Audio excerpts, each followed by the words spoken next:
Bapak Presiden berencana untuk berkantor di IKN setidaknya bulan depan. Nah ini sudah sejauh mana sih Pak persiapannya? Ya, terutama kan begini, betul itu disampaikan oleh Pak Basuki bahwa insya Allah pada bulan September beliau akan berkantor. Secara fisik kantor Presiden yaitu Istana Garuda dan Istana Negara sebetulnya kan sejak 17 Agustus kemarin sudah bersiap gitu ya untuk beliau berkantor ya. Kemudian sekarang bagaimana kita lebih memudahkan akses untuk kepada beliau yaitu menyelesaikan bandara VVIP sepanjang 2.200 meter. Alhamdulillah progresnya cukup baik ya. Secara hitung-hitungan kita berharap bahwa kalau tidak ada hujan itu minggu pertama Desember sekitar minggu pertama September sekitar tanggal 2 insya Allah akan selesai. Tapi kalau kita ada hujan dengan asumsi kurang lebih 50%, diperkirakan akan selesai tanggal 14 September. Oke, Kemarin sepanjang landasan 1.100 meter sudah diuji coba dan berhasil hari Minggu kemarin. oke. Dan itu nanti yang Selain akan digunakan istana, Bapak kemudian Presiden. bandara VIP Pak, fasilitas apa lagi sih Pak? Utamanya fasilitas penunjang apa lagi nih Pak yang sedang dipersiapkan supaya nantinya di bulan depan Pak Jokowi sudah bisa berkantor di IKN? Ya, kan pertama dukung kantor yang akan mendukung kegiatan Bapak Presiden, yaitu Sekretariat Presiden dan Sekretariat Negara yang berada di lingkungan kawasan Presiden juga insya Allah akan secara bertahap akan selesai, rata-rata progresnya sudah lebih dari 80%. Kemudian kantor-kantor kementerian yaitu Kemenko 1, 2, 3, dan 4, khususnya yang 1, 2, 1, 3, dan 4 itu sudah lebih di atas 85%. Itu bangunan 6 lantai, masing-masing terdiri 4 gedung, lantai 1, 2, 3 sudah selesai. Kita harapkan juga secara bertahap setiap bulan 1 lantai selesai sehingga berkantor bisa dimulai juga oleh kementerian dan lembaga sebagai sharing office ya, kantor yang berbagi bersama. Kemudian juga untuk ASN, kita kan sudah selesai 12 tower, nanti bulan September atau Oktober akan menambah menjadi 21 tower, dan pada Oktober atau November itu sudah 47 tower untuk tempat tinggal. Kemudian akses jalan tol juga saya kira akan semakin bertambah baik pada akhir 2024. Itu Mbak. Baik, Pak Danis, yang menjadi sorotan masyarakat juga adalah terkait dengan pembangunan IKN ini diusulkan ada penambahan atau diminta lagi 26 triliun untuk biaya pemeliharaan IKN. Nah sebetulnya 26 triliun ini dikatakan masih mumpuni Pak, dikatakan cukup mahal atau sebetulnya untuk apa sih Pak ini 26 triliun? Karena tadi sudah dikatakan kan sebenarnya sudah ada beberapa kontrak-kontrak juga yang sudah ditetapkan sebelumnya. Baik, terima kasih. Mbak, jadi saat ini fokus pembangunan kita itu adalah pada KIPP ya, kawasan KIPP yang terbagi 3 bagian, yaitu 1A, 1B, 1C. Nah, pada saat ini kegiatan utama itu adalah di 1A, yang kantor presiden, kantor Kemenko, rumah tinggal, dan sebagainya. Namun, kita juga sesuai dengan tujuan dari pembangunan IKN ini, bagaimana mendorong pembangunan IKN ini lebih banyak investasi. Sehingga perlu dipersiapkan juga sarana dan prasarana di 1B dan di 1C terutama untuk kegiatan investasi.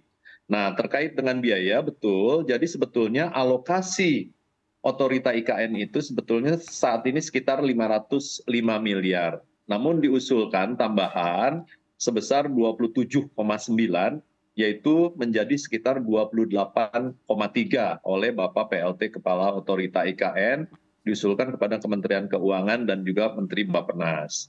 Di mana dari 28,3 triliun tersebut ada dana yang diusulkan 26,7 persisnya, itu untuk Deputi Bidang Sarana dan Prasarana.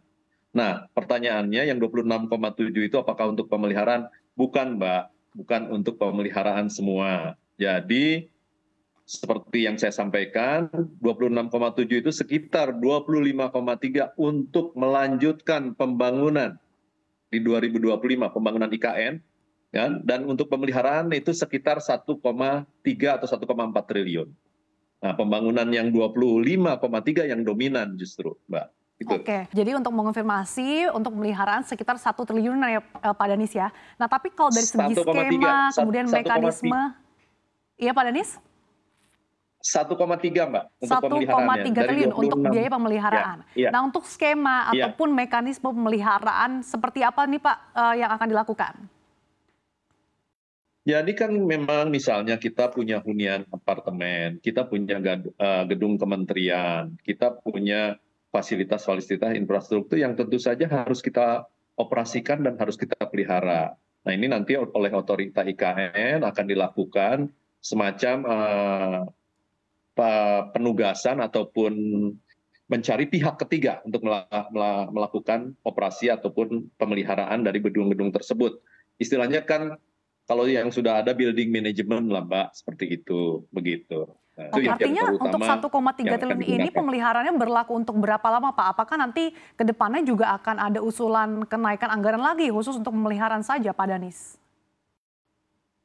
Jadi ini kan pemeliharaan itu inline dengan jumlah infrastruktur yang harus dioperasikan dipelihara. Sebagai gambaran misalnya yang 1,3 itu untuk apa saja sih? Misalnya kita punya hunian pekerja konstruksi tahap 1 dan 2 yang diisi sekian belas ribu pekerja konstruksi, itu harus kita pelihara, ya, kita operasikan. Kemudian gedung Kemenko yang nanti akan menjadi kantor ASN, itu harus kita operasikan, jumlahnya hampir 16 building. Kemudian misalnya apartemen, juga harus kita operasikan dan harus kita pelihara, jumlahnya hampir 47 tower, Oke. jalan, lingkar, jalan gedung, dan sebagainya kan itu memerlukan pemeliharaan. Jadi pemeliharaan itu seiring dengan jumlah bangunan ataupun prasarana yang dibangun. Oke, utilitasnya sudah tersedia ya Pak. Artinya nanti ke depannya Betul. seiring dengan pembangunan yang terus berlanjut, potensi biaya pemeliharaannya juga akan terus meningkat ya Pak Danis ya? Ya, seiring, linear itu saya kira Oke. linear dengan jumlah prasarana yang dibangun. Oke, nah untuk jangka panjangnya gimana nih Pak untuk bisa meminimalisir biaya pemeliharaan jangka panjang? Mungkin ada rencana-rencana misalkan terkait dengan skema public-private partnership sejauh ini Pak? Betul, betul Mbak. Itu memang diamanatkan. Jadi memang bagaimana itu kita blending ya, kita binding menjadi satu di dalam skema-skema tadi KPBU, ya, kerjasama pemerintah dan badan usaha, hal-hal lain yang tentu saja pada intinya bagaimana IKN ini baik pembangunan dan operasinya seminimal mungkin dari APBN, tapi merupakan investasi. Itu bisa dilakukan. Saya kira ini yang akan menjadi tujuannya nanti, di mana pembiayaan untuk IKN ini dominannya adalah bersumber dari investasi dalam berbagai bentuk. Oke, berarti sejauh ini memang beberapa proyek yang sudah direncanakan ini sudah inline dan on track sesuai dengan rencana sebelumnya ya Pak ya, utamanya terkait dengan bagaimana nasib IKN setelah HUT RI ke-79 berhasil dilaksanakan. Iya Mbak, jadi kan seperti saya sampaikan ya, seperti pernah juga disampaikan beberapa sebelumnya, IKN ini kan sekitar pembiayaannya sekitar 20% diharapkan dari APBN dan 80% dari investasi.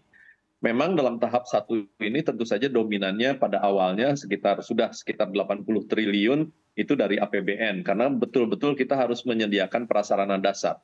Kantor pemerintah kan nggak mungkin kita berasal dari investasi, ya, kantor presiden dan sebagainya.